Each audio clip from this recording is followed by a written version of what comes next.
हैं जो ज्ञान चर्चा कर रहे हैं संत रामपाल जी के भक्तों के साथ में, वो शिवांश नाम का लड़का वर्तमान में हो सकता है उसको ज्ञान नहीं है, उसको संत रामपाल जी को समझ नहीं पा रहा है, लेकिन वो लड़का वर्तमान में संत रामपाल जी के भक्तों से ज्ञान मार्ग में लाख गुना अच्छा है।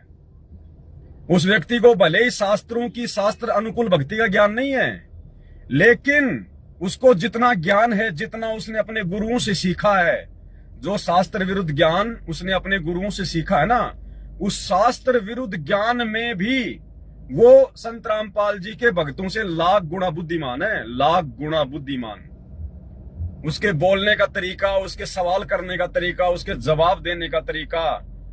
तो भाई आप लोग नहीं जीत पाओगे, क्यों फालतू में अपनी बेइज्जती करवाते हो? अपना वो बंदर जैसा थोबड़ा लेके तुम वहां पे बैठ जाते हो हैं मान बढ़ाई में आके, और जब तुमसे वो सवाल करता है, वो कांटे के सवाल करता है, वो बिल्कुल एक्यूरेट सवाल करता है, क्योंकि वो जिज्ञासु है, उसको शास्त्र अनुकूल भक्ति का कुछ नहीं पता, इसलिए उसके अंदर बहुत सारे सवाल हैं, शंकाएं हैं, और वो जानना चाह रहा है आप लोगों से, लेकिन आप लोग जवाब देने में समर्थ नहीं हो।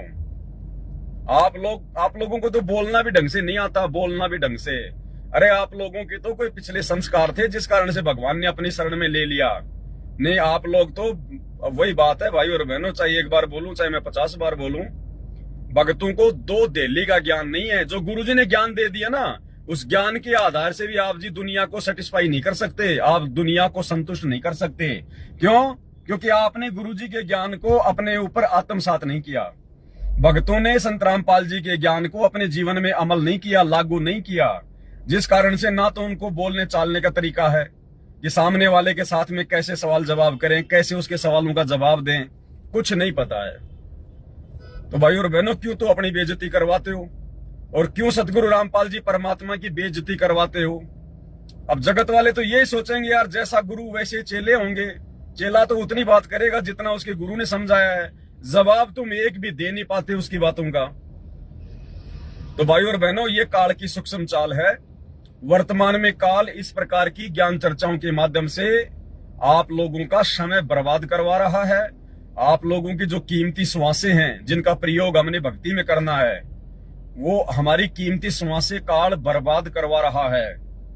अरे हमारा जन्म कोई ज्ञान चर्चा के लिए नहीं हुआ है, ध्यान रखना इस बात का। हमारा जन्म परमात्मा ने इसलिए दिया है कलयुग की बिचली पीढ़ी में, कि परमात्मा ने हमें जो भक्ति करने लायक जितना ज्ञान दे दिया ना, उस ज्ञान के आधार से हम अपनी भक्ति को सफल करें, अपना आत्म कल्याण करवाएं। ये विद्वान की भूमिका, ये ज्ञान चर्चा करने की भूमिका हमने लाखों जन्मों में लाखों बार निभा ली है। हम बड़े बड़े शंकराचार्य भी रह चुके हैं, बड़े बड़े ज्ञानी भी रह चुके हैं, विद्वान भी रह चुके हैं। अब ये ज्ञानीपना छोड़ दो भाई, ये विद्वानपना छोड़ दो।